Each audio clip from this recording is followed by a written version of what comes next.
I'm talking about the power of faith. The faith that can push you to die. That is from the miracles you saw. And then you see what miracles performed. When you get in trouble, you're not afraid. For you know faith can work. Hallelujah. Hallelujah. Hallelujah. Why are you afraid? Why do you fear all the troubles? You have little faith. Of the first one.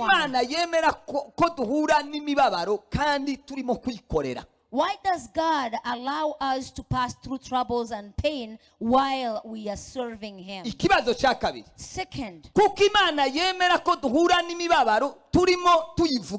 why God does allow us to pass through troubles while we talk about Him? Third, why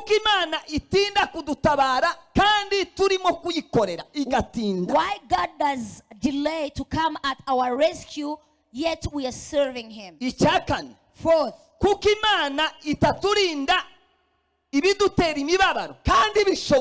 why does not God protect or hinder us from any pain, yet He is almighty? In peace, in troubles, you are faithful. We welcome you in this word. Speak to the lives of every people so that they will hear you today. We pray unto this in the name of Jesus. Amen. Amen.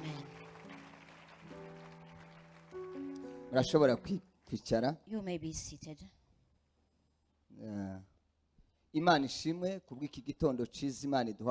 Our God be praised for this wonderful morning He has given to us. May God be praised for He protected all of us. When we wake up, there was nothing we did for it. But because of His grace, we woke up this morning. And He enabled us to attend the service. We praise that God. And we thank God once again to be entrusted by our senior pastor to stand before all of you, great people, leaders that lead others, that lead their families, wise people of God in this sanctuary. Then you sit and meditate with us. We thank God, we thank Him, and we thank everyone who is receiving us. Another thing I would like to appreciate our daughter. We thank God. There is none who can do all that if not God. And He is the only one worth it to praise. Even though the mask is there,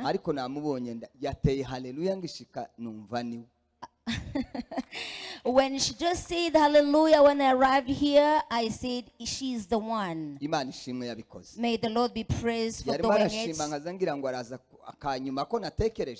When she was thanking, I thought that she's going to say that God gave us a child. We know that after getting married, normally we have to get a baby. And this is the good way of having it, of making it. May our God be praised. Now for our time. The minutes that we do have are very little. 30 minutes. You cannot preach all the things that you prepared. But when we are here as two, it is 30 minutes. There are times you can share what you will be preaching. You don't need to say what you are going to talk about while you are not talking about it. Sometimes when you don't explain or what you don't talk about it, they may think you did not prepare. ariko by'ukuri biba biteguye ariko umwanya ni muto. Still, it is prepared, but the time is few. Timukaturenganye ngo twavuze ibyo tudakora. Urwandiko rw'Abaefeso Where we read in the book of Ephesians, igice cya mbere umurongo wa 21. Ephesians chapter 1 verse 21. Araho bambwiye ngo sindenze ariko nanjye yari yanje minota bajanyeho.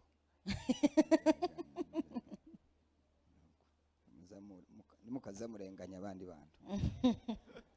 Wamusomye soma. Ephesians chapter 1. Igice cya mbere umurongo wa 21.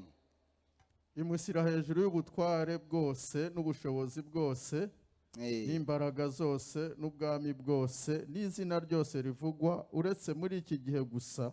Navuze Abaefeso. Murambabarira bahaye bandika. Naba Filipi. It's Philippians chapter 1 verse 21. Ariko we ndi wongarura kweri pastor. Tuzi somo twatwigisha. Mumbabarire rwose abantu banditse mugaruheho gatoya. Naba Filipi igice cya mbere 21. Philippians 1:21. Erega kubwanjye kubaho ni Kristo. Kandi gupfa bimbereye inyungu.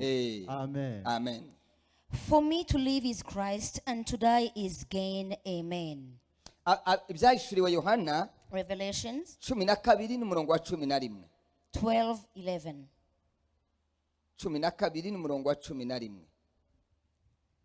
Nabo bamuneshesheje amaraso y'umwana w'intama n'ijambo ryo guhamya kwabo ntibakunda amagara yabo ntibanga no gupfa. Amen. And they overcame him by the blood of the Lamb and by the word of their testimony, and they did not love their lives to death. Amen. Abantu twabanye kuwa kabiri For the people who were together on Tuesday no kuwa kane and Thursday, baranorohera kumva. they will be with me, they will Kandi comprehend. nabwo biraborohera kumva. And it is going to be simple for them to follow me. Abantu tutabanye iyo minsi Now the people who were not around, umwuka wera basobanura. may the Spirit of God come and explain Kubera to ko you. yabasanze iyo mwari murarabiga. For he came where you were and taught us. Kuko Maybe. ndakundi nanjye nubwira. This is not about me. Turi mu isomo rivuga ngo We are in a theme that kubaho says, cyangwa gupfira kwizera kwacu live or die for our faith n'umuryango. with our families. Turavuga muri iki gihembwe In this term, cyangwa se muri 40 jours in these 40 days, harimo ijambo rivuga ngo kurwana intambara nziza yo kwizera. there is a word that says to fight a good fight of faith. Harimo ijambo kwizera hakabamo n'intambara. There is the word faith and there is the word warfare. Twagerageje kuvuga hejuru y'uburyo bune bwo kwizera. We spoke about 4 ways of faith. Hanyuma tuvugana ukwizera We spoke about faith ushobora kwemera gupfira uko kwizera nyine. that will push you to die if needs be. Umuntu apfira ibyo yizeye. A person will die for the things they trust or have faith in, Nukuvuga ngo which means kwemera gupfa to accept to die. nicyo kintu kigoye mwisi. It is one of the great complicated Ni things, nacyo kintu kibi abantu banga. and it is one of the worst things people do not like. Uhanuriye umuntu ngo hasigaye igihe gito cyo gupfa If you prophesy to one that he is about to die, yagira ihungabana. they will be traumatized. Ariko umubwiye ngo Imana irakubwiye ngo azaramba, If you tell them that they will live long, yagukomera amashi. they will applause. Hari aho Bibiri ivuga ngo There is a place where the Bible harembwe ngo says, narwanye intambara nziza Paul said, I fought the good fight. none ngiye kurangiza urugendo. Now I'm at the end of my journey. Nukuvuga ngo iminsi yo kwizera Yesu Kristo The time of trusting in niyo Jesus kurangiza and the time of yabaye iminsi finishing, yo it kurwana. was a time of battle. Kandi yarwanira And kwizera. he was battling or fighting for faith. Kwizera kuza kurwanirwa Faith is fought for umuntu akagera aho apfa. to death. Agakiza Salvation, ubundi gukizwa To be saved, n'ukwinjira mu ntambara. it is to enter a warfare. Reka nsubire mbivuge. I will repeat. Kwizera Yesu Kristo, To trust in the Lord Jesus. kwemera kuba icyaremwe gisha, Accept to become a new creature. kwemera guhinduka mu mitekerereze n'imyumvire To accept to change your mindset. n'imyitwarire yo hanze ukaza mu And nzu, to change the behaviors coming into bisobanura this. kwinjira mu ntambara It means to enter into yo a battle kurwanira icyo wizeye. and to battle and to fight for what you trust. Muzobaza amakuru y'intumwa. Listen, just try to have Nta the ntumwa history yapfuye of neza. the Nta ntumwa apostles. yapfuye neza. None of them died in a good way of dying, even though there is none. Pawulo yarashye aravuga ngo ibyasigaye kuri Yesu ngo niwe byaje. Paul said that the rest that was on Jesus came unto him, Ingo- fall onto him. They beat him. Apana ibisi byo mu mwuka. Not the things of spirit. Oya ndubishire mu mwuka. Don't put it in the spirit. Ni inkoni bene izi nkoni nyine bo gukubita They nka mirongo frog irindwi. him. Oya tuvugisha ukuri. If we can tell Urabona the ko truth, kwihangana inkoni mirongo irindwi kubera uko kwizera ufite. will you bear 70 sticks because of your faith? Hariho okazi yo kutazikubitwa. If there is a way of escaping, Urabona wo kwemera kuzikubitwa. will you go and be beaten?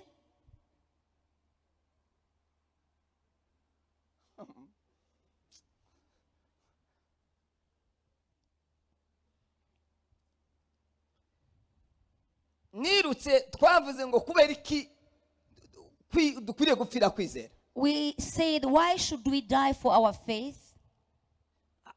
Baririmbye none baririmbye kwizera gusa. They sang about faith Uri only. uwo kwizerwa. You are faithful, Uri O uwo God. kwizerwa. You are faithful, O God. Buri munsi buri Every saha. day, every Uri uwo hour, kwizerwa. you are faithful, Iyo God. mubirebye niko bimeze. When you look at this, is it the reality? Mu mutima wawe In your heart? buri munsi buri saha. Is every Uza- hour, uza wumva- every day, uza wumva ko kwizera do you kuri- feel that kind of faith in you? muzi ko tuza turirimba nk'umwana uri kuri primaire uzuririmba ibintu atazi. Do you know that sometimes we sing as a little child at school who sings things they don't know about? Nababwiye ngo ubuzima bugizwe no kwizera. I told you that life is made by Twavuganye yuko hariho faith. kwizera kugira amaboko kuze kwakira. And we say there is faith that has arms to receive. Ubu ntitwishwe yuko Imana itazikora ibitangaza. When we are not killed by knowing that God is not doing Imana ivuga mu miracles, gitondo ikavugana God nimugoroba. speaks in the morning and speaks in the Imana evening. ivuga buri sana buri He segonda. speaks every second and every minute. Ariko kubera yuko tugira kwizera But guke because we have little faith, bigatuma tutakira we iby'Imana. don't receive what God gives us.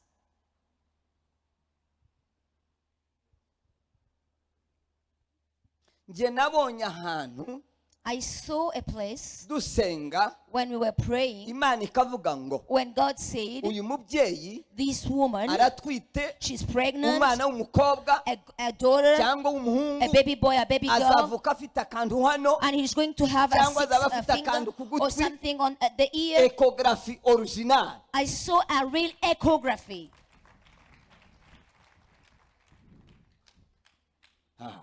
Ubu hari woza guhanura woja mu bahanuzi ngo nibaguhanura nimba uzobyara umukobwa cyangwa umuhungu utagiye kuri ecography. Can someone prophesy to your life and you will trust that you will have a baby boy or girl without going to ultrasound? Uko kwizera kwakuwe na ecography. That faith has been removed by the ultrasound. Hari ibitangaza Imana itagikora There are things that God will kubera not systeme perform y'isi. because of the system of the Kubera world. systeme y'isi. Because of the world system, Ikuraho bimwe He took it away zaduheshaga kumenya imbaraga z'Imana. that would push us to know the power of God.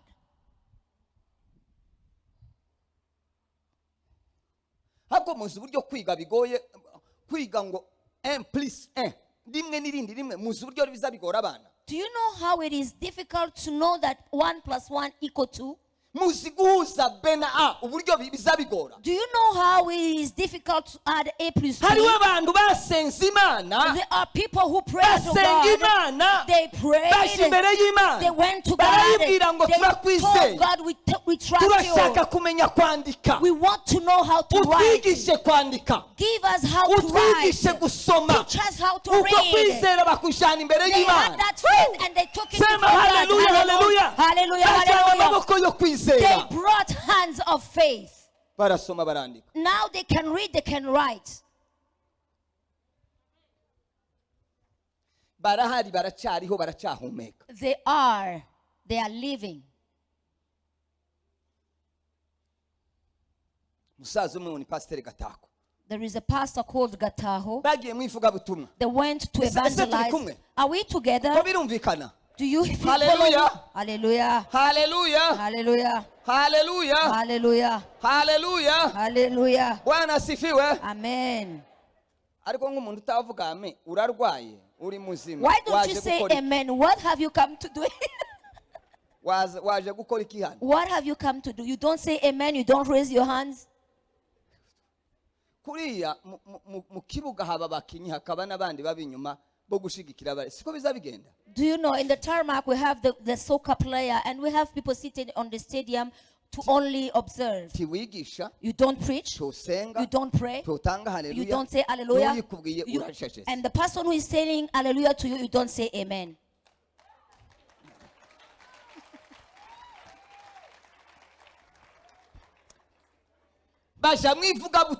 They went to evangelize. I'm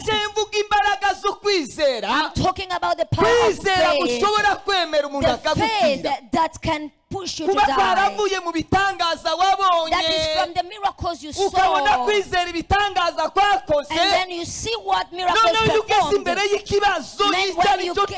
When you get in trouble, you're not afraid. For you know faith can work. Hallelujah. Hallelujah. Hallelujah.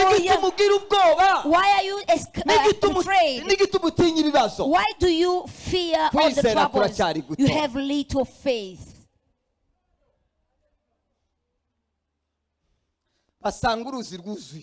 When that pastor went, the river was overflowing and they couldn't cross on the bridge. And people were waiting for them to the other side. And then he told them, let us cross. How are we going to cross? And then he said, let us just sing. Sing. And the person who is not going to be in the spirit is not going to cross here. He is going to be left behind. A person who has no faith will not cross. If we have faith, God is going to make us cross. We'll cross. Hallelujah. We say faith. It is the knowledge of evidence that God is real. And then we have faith that God is real. And we know He is almighty. It is the faith who tells us what is not possible to humans is possible for those who have faith. Hallelujah. Hallelujah. What is not possible to people? Who are they? Are the people who have no faith. They sang, they had faith, and then the wind of God raised them, and then they found themselves to the other side of the river. I saw it.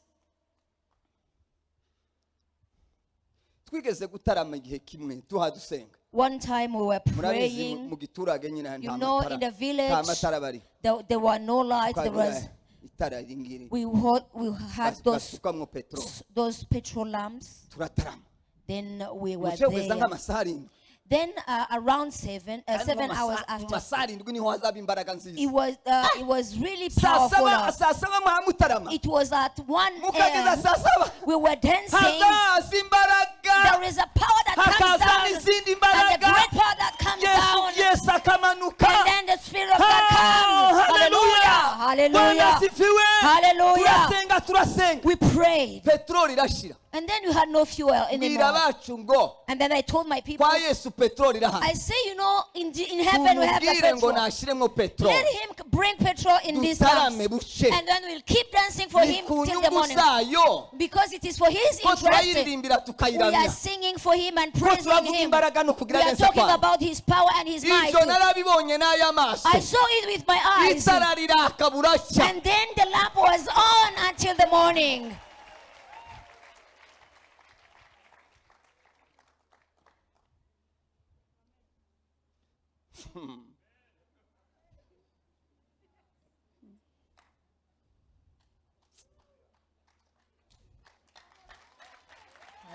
Hallelujah. Hallelujah. Hallelujah. Hallelujah. Kongere hallelujah. Hallelujah. Twese Imana icyubahiro data wa twese uri mu ijuru. Hallelujah.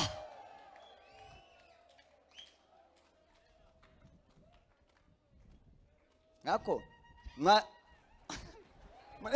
mureke mvugira ijambo.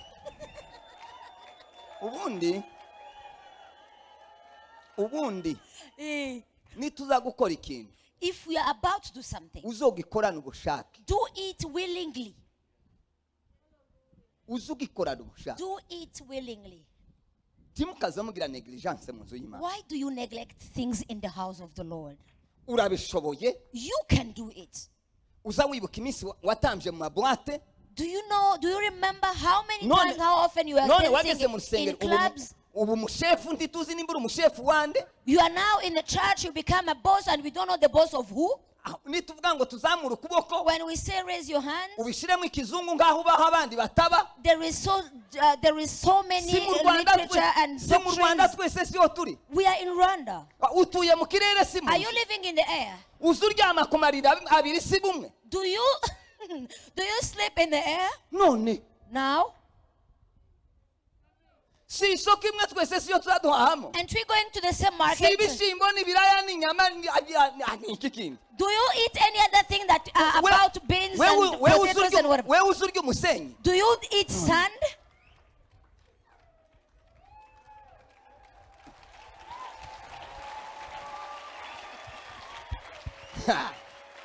Hallelujah. Hallelujah. Banza witonde uraresha n'abandi. Be careful and know Muri that you Kristo are Yesu equal to twese in turaresha. Christ Jesus we are equal. Muri Kristo Yesu twese turangana. In Jesus Christ we are all the same. Niko bimeze. This is how things Ntawe are. ufite agakiza k'umurisansi. There is no PhD in salvation. Nta gakiza k'umudokiteri ngo bavuye ngo uriya ni dogiteri mu gakiza. Reka da. There is no PhD, there is no Uwo doctorate in twizeye salvation. n'umwe gusa twese ni The Yesu one Kristo. we believe in is one, Jesus Christ. Ushaka wogororoka nawe ukagororoka You can nk'abandi. stand feet like others. Tugiye guha Imana icyubahiro. We're going to glorify God. Mu rukundo rwa Yesu. The love of Jesus.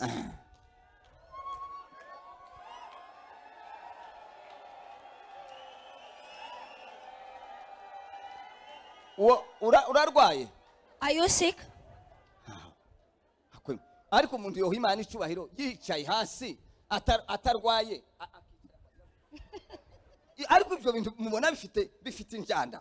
It is not good. It's not good to glorify God when you can still stand if you're not sick. Narabwiye ngo nimuzamubona abashumba barahagaze. If you see the pastors Siyagira umuntu standing uza up, wicara. don't sit. Respect guca bugufi. Don't sit when they are standing. Si icyubahiro dushaka. Not because we're looking for honor. Ariko kameme discipline baho. There is a discipline that has to be Timwize followed. kwishuri mwebwe. You didn't go to school. Tandero mwatojwe. You are not educated. Umwana yagize afata amanota 90. A child will have 90%. Basanga mu ndero n'ifuti And bakamwipa. then when he was mal-educated, they will just chase him. None.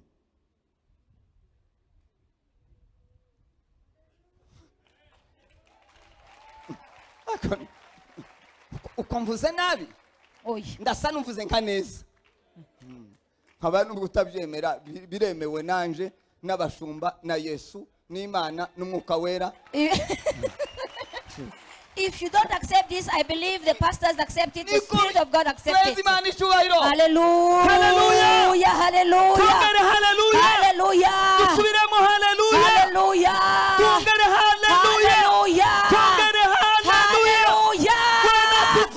Hallelujah. Amen. Amen. Amen. Amen. Hallelujah. Hallelujah. Kwizera n'ingabizi dukingira. Faith is our shield. Kwizera n'ingabizi kingira Faith is turwanya. the shield that is fighting for us.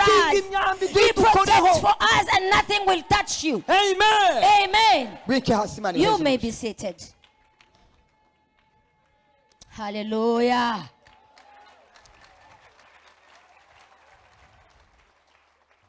Amen. Amen. Nirukanke kuri iri jambo.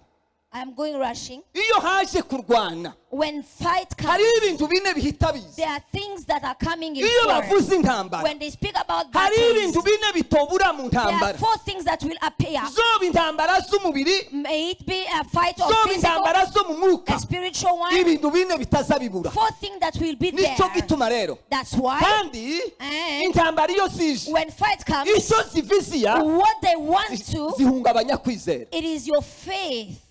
They will shake it.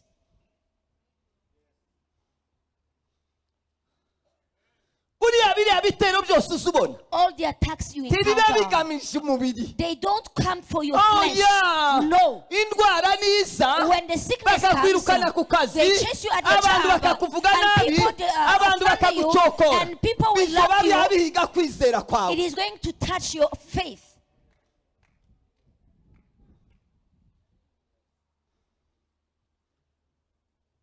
icya mbere First, iyo intambara yabaye when there is a fight or a war, habaho kugwa ku rugamba there is death on the battlefield, kuraswa ugapfa to be shot and to die.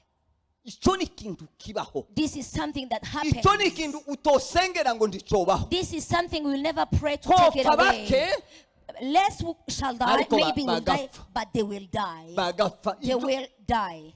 niko sisiteme y'isi yubaka This is the world system. ni nguko uvuga ngo dusenge imana It is if we say let us pray, ngo indwara ntizibe mu isi so that disease will not ni appear. ikinyoma nta ndwara twomara ku isi It is a lie. We are not going to end all the diseases nta on this earth. masengesho yomara intambara ku isi There is no prayer that will stop all the wars. nizimara zije mu ijuru Then when if it is not here, will it happen in heaven? intambara zoshira satani akiriho Can they end when the devil kandi still exists? ari we shebuja w'intambara And he is the leader of it. kandi ntitwosengera satani ngo apfe And we cannot pray for Satan to die. hazabaho iteka He n'iteka is not going to die. He will live eternally. hariho inyigisho ziba nk'izo guhendahenda abantu There are some teachings that are spoiling people or are trying to cherish people. uzi igituma twari tuganira kwizera Do you know why ni we're talking ukugira about ngo faith? kuzagufashe mu bibazo It is for it to help you when you encounter trouble. uzoza uba mu kibazo kimwe You'll meet a problem. imana ikigutabaremo God will come at your rescue. winjire mu kindi Enter in the second one. imana God will ikigutabaremo come to rescue. winjire mu kindi You come in the third. imana God ikigutabaremo will rescue into it. sema haleluya Say hallelujah kugeza urangije witaba imana until you die.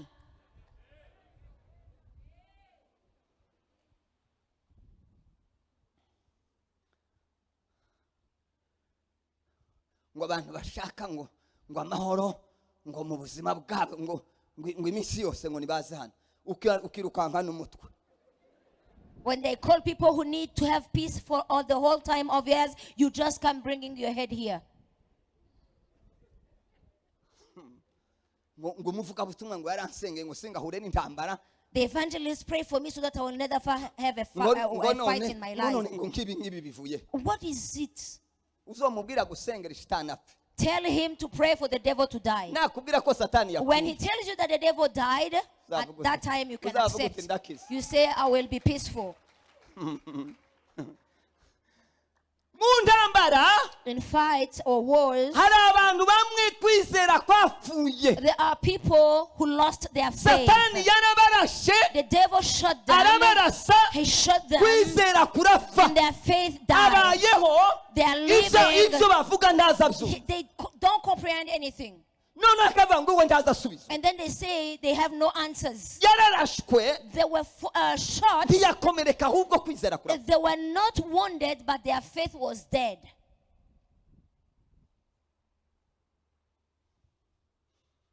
ndabigaruka hano gatoya I will come to it.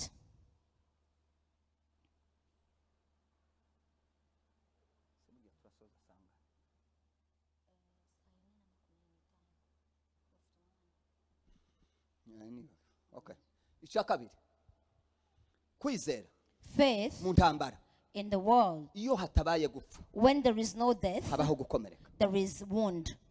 n'ibiryo uza wumva umuntu avuga ngo That's that time you tell someone, narakomeretse. You feel someone telling you that they are wounded. Si wewe wakomeretse. You are not wounded. Hakomeretse kwizera. It is your faith that has been touched and it's wounded. Niko kwakomeretse. That's your faith. Umuntu yagira ngo arakubwira. When you are told something, Ushobora kumva. you can't comprehend Icyo gisebe kitarakira. when the wound is not healed.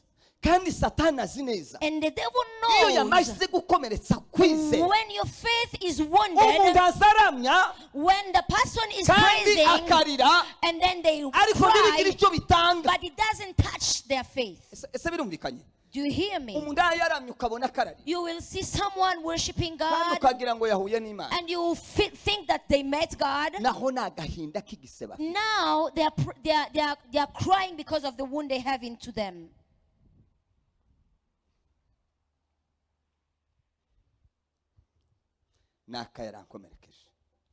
So and so wounded me. It happens. It happens. It happens. Jesus was wounded or was put in sorrow 3 times. The ones in flesh, the pain for the flesh, the pain in his heart. He was rejected. Even disciples, they abandoned him. His friend abandoned him. He was left alone. And he was touched in his soul when he became a sin, not knowing his sin. He was wounded. Do you know a war can touch you and wound you? Faith can be wounded.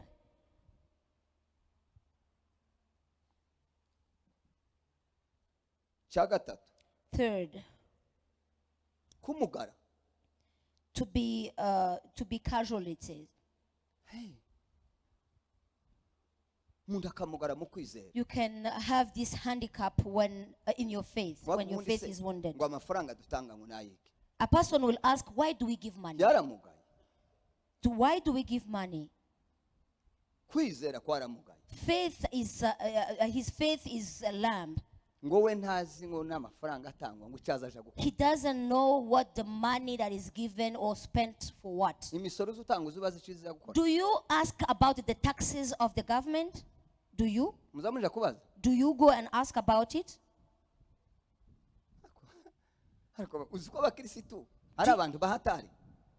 Christians are very terrible. You know to inquire here, to ask here, and you don't ask Arare.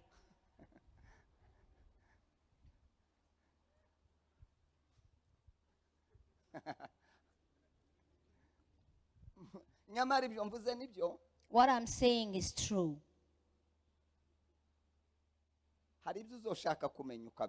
There are things that you will seek to know and you'll die.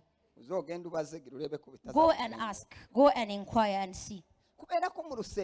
Now because in church, it is in the house of the Lord Jesus, you just walk the way you want, and then you say this, I don't know.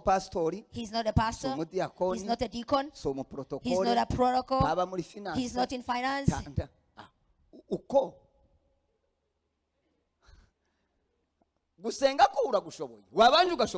Can you pray? Are you even able to pray? Why don't you just pray? Faith is lamb. I'm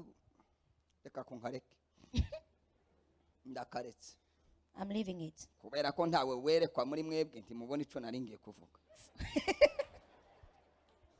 For no one can see what I have in me, so I'm not saying it.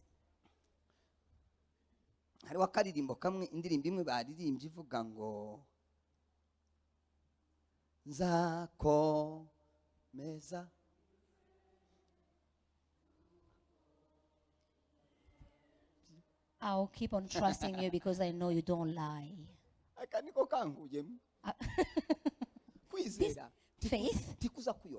Faith cannot mislead you. The Bible says faith is the one that made Abraham go where he doesn't know.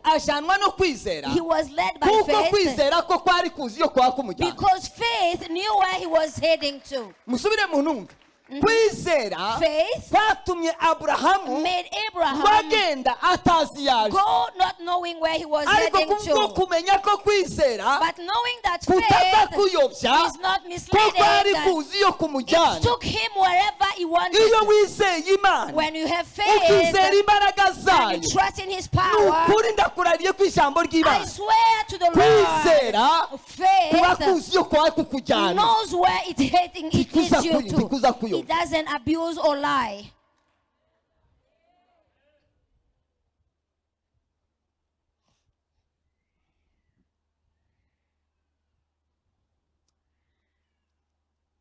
Icya kane kiza gikurikira mu ntambara The fourth in the war that happens when war is, ni imibabaro.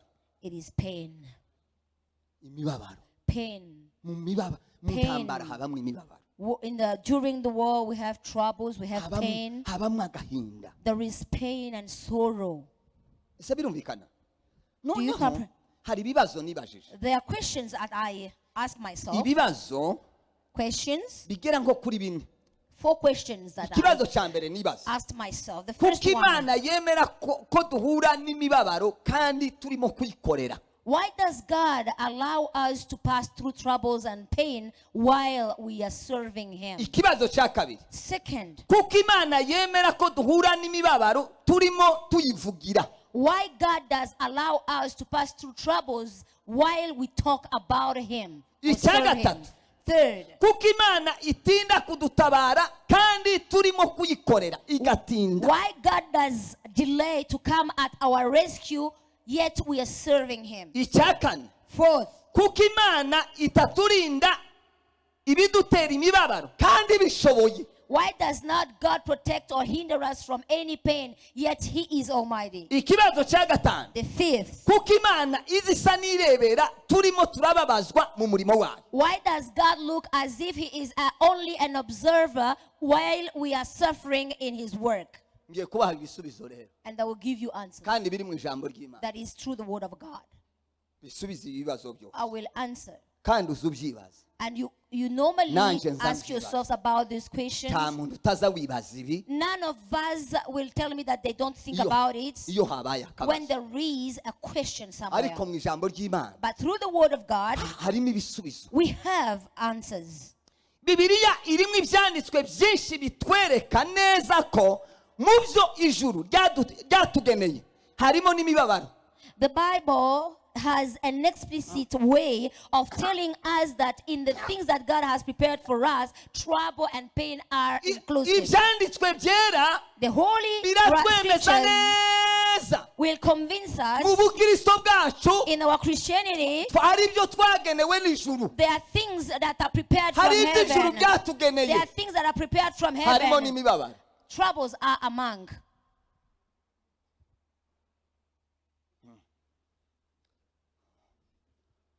Umara uzoza wikoroza ngo si bibivuye. Sometimes you will wonder what is Aba it. Filipi Philippians. igice cya mbere umurongo wa 29. Philippians Ihute chapter vuba. 1:29.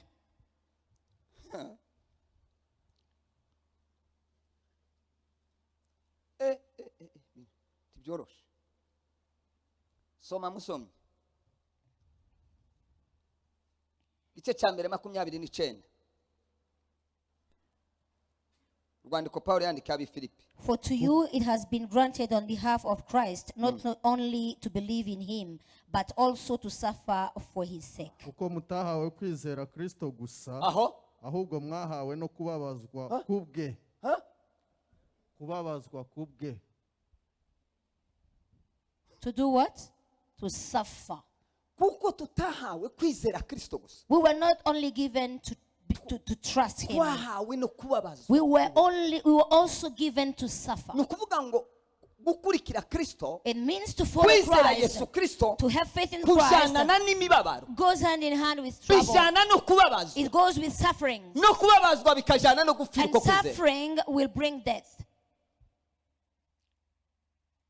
kubera ko ushaka umunyenga gusa Now why do you want to live an easy way? ntibikunda It doesn't accept niba it. twarizeye yesu If kirisito you trust in the Lord Jesus, dufitemo n'umugabane wo kubabazwa kubwe we have a portion of suffering. kubabazwa kubw'uko kwizera We have to twizeye suffer because of that trust and faith.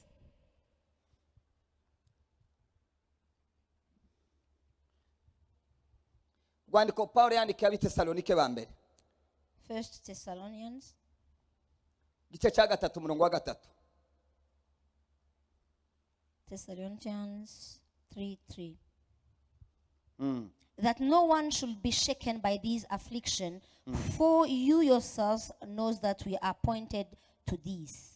kugira ngo hatagira umuntu muri mwe unyeganyezwa n'aya makuba aho ku bwanyu muzi yuko aricyo twashyiriweho aho mwumva ko noneho nigita njyewe ibi birizi ntera ubwo You know, sometimes it's kugira ngo scary, hatagira umuntu muri mwe unyeganyezwa n'aya makuba so that no one among you will be shaken by hatagira these umuntu affliction. unyeganyezwa n'amakuba Not be shaken by y'uko affliction kwizera twahawe because of the faith we were given. kuko Because ibi nabyo ni ibyacu this is part of it. nicyo gituma tuba twiga ijambo That's why we learn the uku word of kwizera God. This faith gutuma tugupfira that will make us die.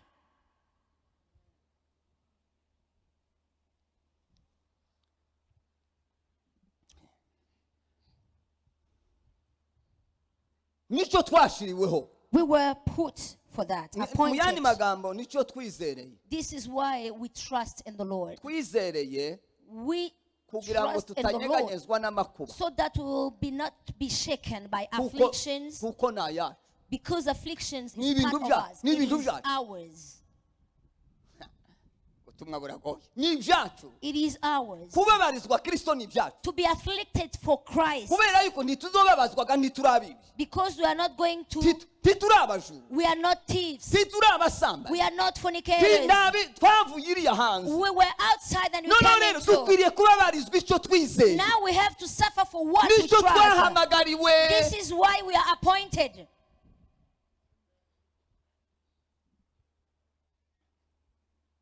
ibyakozwe n'intumwa Acts of 14 Apostles. umurongo wa 21 Acts of Apostles Ihute. 14:21. And when they had preached the gospel to that city and made many disciples, they returned to Lystra, Iconium, and Antioch. bamaze kubwira abantu ubutumwa bwiza muri uwo mudugudu no guhindura benshi abigishwa basubira i Lusitira no muri Ikoniya no muri Antiyokiya 22 bakomeza imitima y'abigishwa babahugura ngo bagumirize kwizera bababwira uburyo dukwiriye guca mu makuba menshi niba dushaka kwinjira mu bwami bw'Imana Strengthening the soul of disciples, kwinjira mu bwami bw'Imana exhorting them to enter the kingdom of God.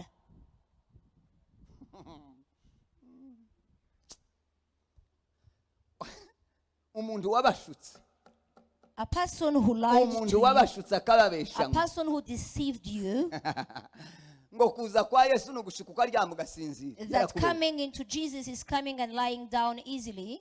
ngo bamaze kubwira abantu ubutumwa When they preached to them, barakizwa they were saved. ngo warangize And then babashishikariza kubabwira aya makuru they strengthened them to tell them this. bababwira aya They makuru told them this. barababwira ngo muzabona amakuba They told them you pass through tribulation ngo nimba mushaka kwinjira mu bwami if you want to enter the kingdom of God. nta muntu uzinjira mu bwami bw'Imana You not enter the kingdom of God yakwepa amakuba when you y'ukwizera escape tribulations ibijyanye and no kwizera difficulties. akabihunga By the things of faith, if you escape it, you not enter. bizakugora You not enter. kuko inzira Because the ni way uguca mu makuba it is to pass through troubles.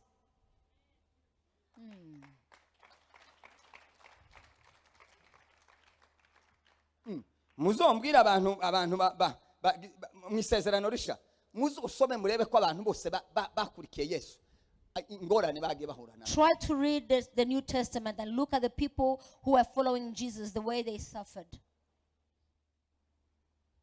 ariko iciza But the good thing, There is a song that says,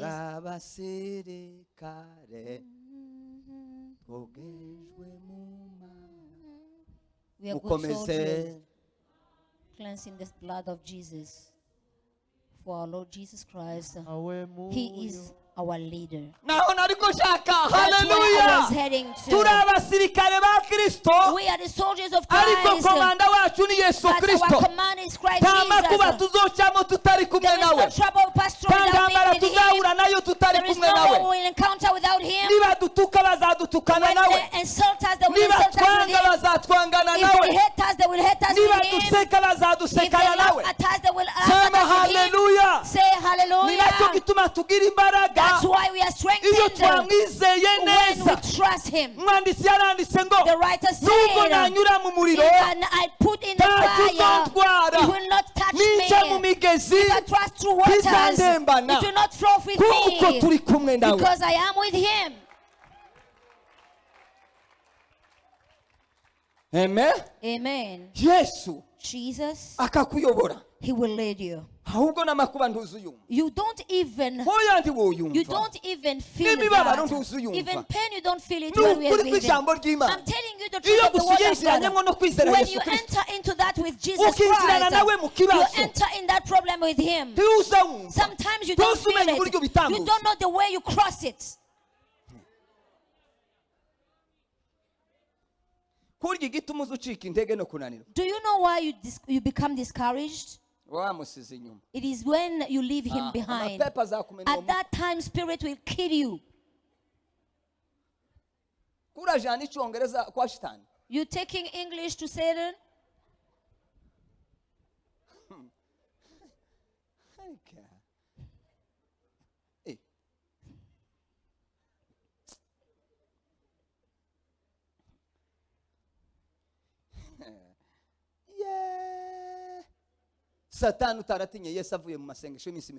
The devil who are not afraid of Jesus after 40 days of prayer and fasting.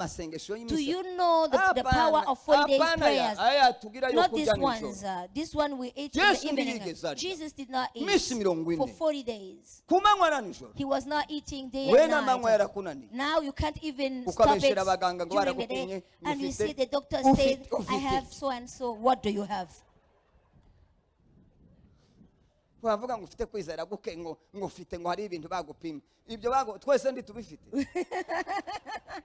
When you say you can't even fast for the day, you say that doctor told you this and that.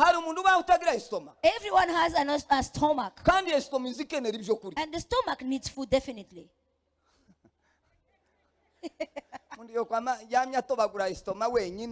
So you're the only one who have ulcers that you cannot fast because your stomach is not well. They will tell you that. There are people who say something when the doctors do not say anything. You see, there are people who just say that their stomach is not well, auto-proclaiming, with 90 kgs.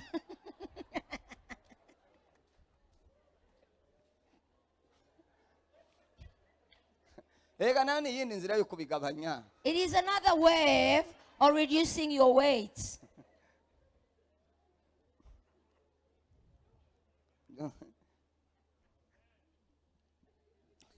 Amen. Amen. Hallelujah. Hallelujah. Let us fight for faith. We were given faith once.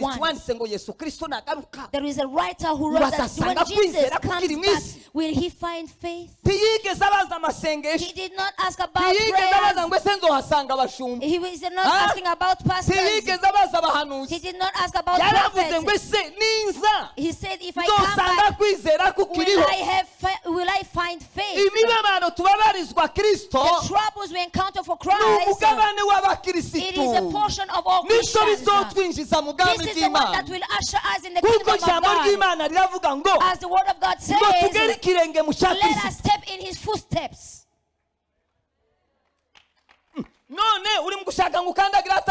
You want to step where He did not step. Go out. Yes.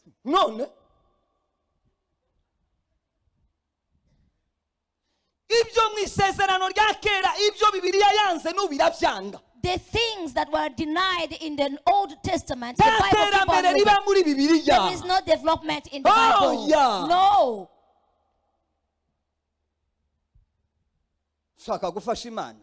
You want to help God?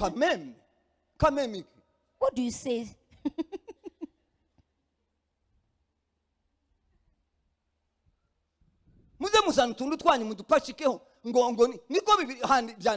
Where is it written? The Bible is not developed. The Bible is the faith has been wounded. Your faith has died. Your faith is lame. Now, when we talk about the things of outside, you want us to be silent. Why?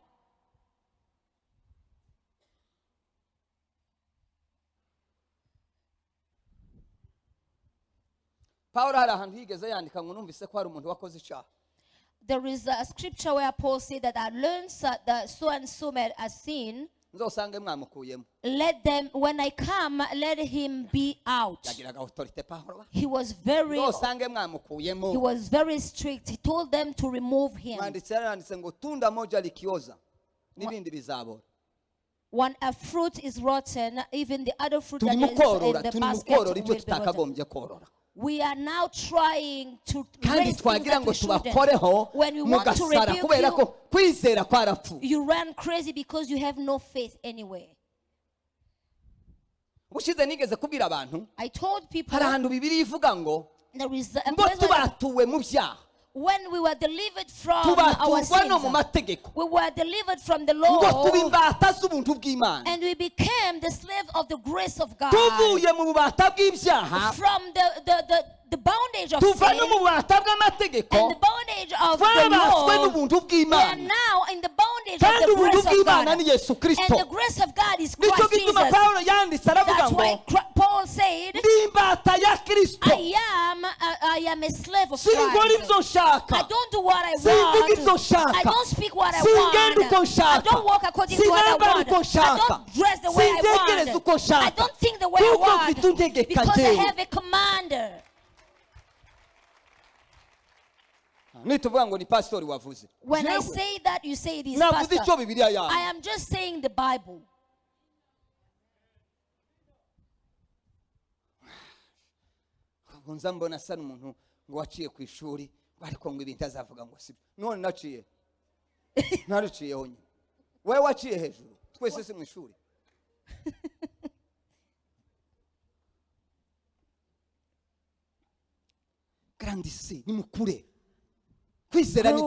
Grow up. Let your faith grow. Let your faith grow.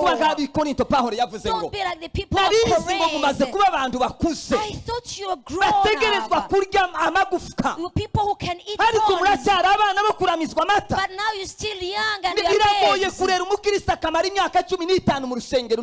it is difficult to know a Christian raised in a church for 15 years that don't change.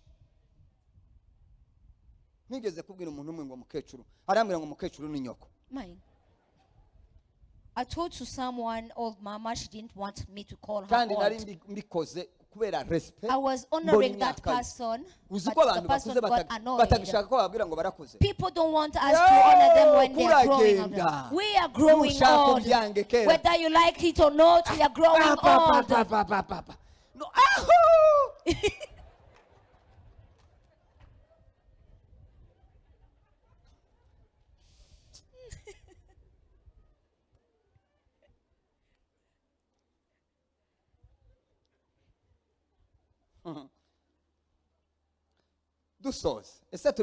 Are we together? Can we? Hallelujah. Hallelujah. Pain. It is one of the things that we have to enable us to enter in the kingdom of God. But pains and sufferings that we encounter when we have faith in Christ. Don't talk about the suffering of having no sugar at your place. I'm not talking about that. I'm talking about the sufferings from Christ. The suffering for your work you do for Christ. The despise you have because of serving. The slander because you serve God. When you gather all those, hallelujah. Hallelujah. bintera imbaraga This is the thing that niki strengthens kize me. This is the kinyihanganisha things that iyo abantu encourage me. bamvuze uko utariko When people talk about nzamenya how ngo you're niko not, ndazira kwizera you kwawe say that this kandi because of my ibingibi faith. nibyo byaba And these bintunganyiriza are things that are making a way to me. ariko kweri uve mu murimo w'Imana ngo barakuvuze. Now you cannot serve God because they spoke about you. Ushize protokole baje kumubwira ngo bari mu kwicaza abantu ngo umuntu bamwicaza ngo akanga kwicaraho bamwicaje. The ushers told me that when they are leading people to sit somewhere, they refuse to sit there. And then I asked the person to give me the names of those people and bring these people to me. I will talk to them because I am the leader here. Let's just do the things our leader do.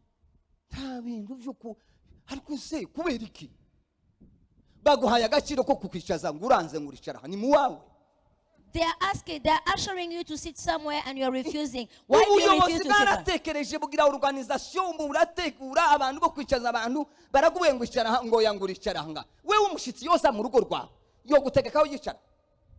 They lead you where to sit, you refuse to sit there. If a visitor comes into your house, will you deny them to sit? Will they command you to sit them where they want? You go to Catholic church because they don't place people where they sit.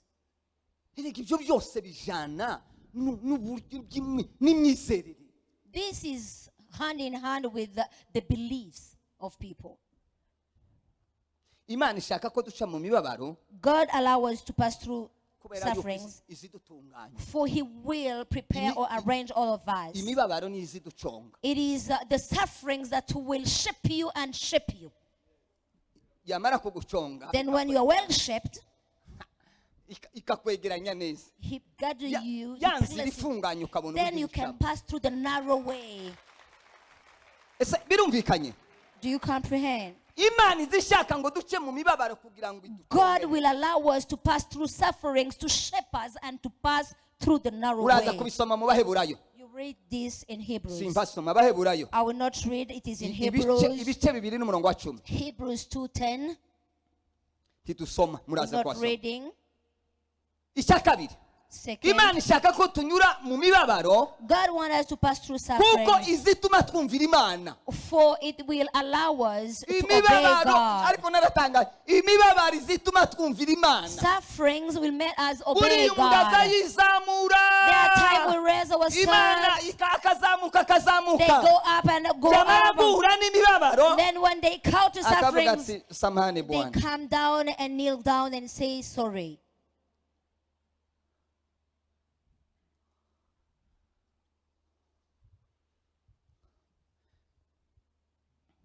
Abaheburayo 5:8. Hebrew 5:8. Third, Imana ishaka ko tunyura mu mibabaro God wants us to pass through kuko sufferings, ikwigiza hafi ya Kristo. for it draw you close to the Lord.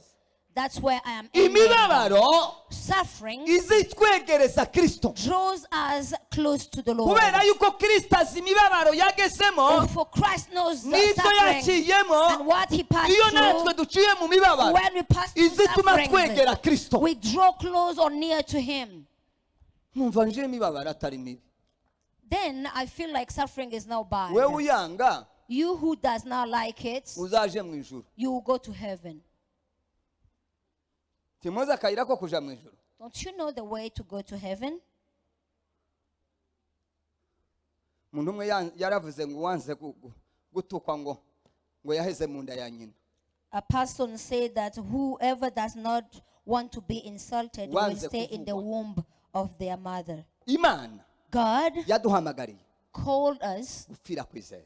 to die for our faith, Ariko kandi that tuba turi kumwe nawe. we are with Him. Umwanditsi yaranditse aravuga ngo The writer wrote and dushobozwa na said, Kristo. I am able uduha imbaraga. by Christ who strengthens Kwizera me. kuba kwarapfuye, Your faith has died. kwizera kuba kwarakomeretse, Is your faith wounded? kwizera kuba kwaramugaye. Is your faith lame? Ese uracyari mu kwizera ariko ufite imibabaro? Do you still have faith but you are in trouble? Reka dusenga Imana. Let us pray unto the Hariho Lord. abigishwa babwiye Yesu ngo twongerere kwizera. Disciples told Jesus to increase Haracyari their umwanya faith. ko wakongerwa There is kwizera, still time to have faith increased, hanyuma ugakomeza urugendo, and you can carry on with your journey. tukemera gupfira icyo We twizera. can accept to die for what Mu we guhamya trust. Kristo, In mu prophesying and guhamya prophesying, kwizera kwacu, in confessing our nibyo faith, bizotuzanira urupfu, it will bring ariko death, icyo gihe but at that tuzoba time turi kumwe na we will Kristo. be with Christ. Bibiri iravuga ngo abapfuye The bumva Bible says those who ngo nibo heard bazazuka are the bumva. ones who will be Turi kumwe na hearing. Kristo, We are with Christ. tumerewe neza, We are good in Him. dushonje, We are in turi mu famine. byago, We are hungry. We are in turi mu trouble. bibabaro, We are in sufferings. Kristo ari kumwe natwe. But Christ is with ntabwo us. twacika We will intege. not be ntabwo discouraged, twananirwa. and we are not going to get weary. Data mu izina rya Yesu Kristo, Lord, in the name of Jesus Christ, turagushimiye kubw'iki gitondo we ciza, thank you for this good morning. turashimira ijambo ryawe We thank utanze. you for your word you gave Aba ni us. abagaragu b'Imana These are your servants. bari imbere yawe, They are before you, God. tubibye imbuto, We sow a seed tuyibibye mu mitima yabo, in their heart, oh ariko God. umeza ni wewe, But you are the one who wants utera it to imbuto grow. gukura ni wewe. The one who grows it is Mu you. izina rya Yesu Kristo, In the name of Jesus Mwuka wera Christ, bashoboze may the Spirit gutahura of God enable no them to gusobanukirwa discover ibiruta ibyo and to mvuze, comprehend more of what kandi boye I said. gucika intege, Let them not be discouraged bakomeze urugendo, and carry on with the journey. kuko ijambo ry'Imana riravuga ngo As the word of God says, nitutagwa isari if you're tuzasarura. not weary, we will Tubisenze reap. mu izina rya Yesu We Kristo pray umwami unto this in wacu. the name of Jesus Christ.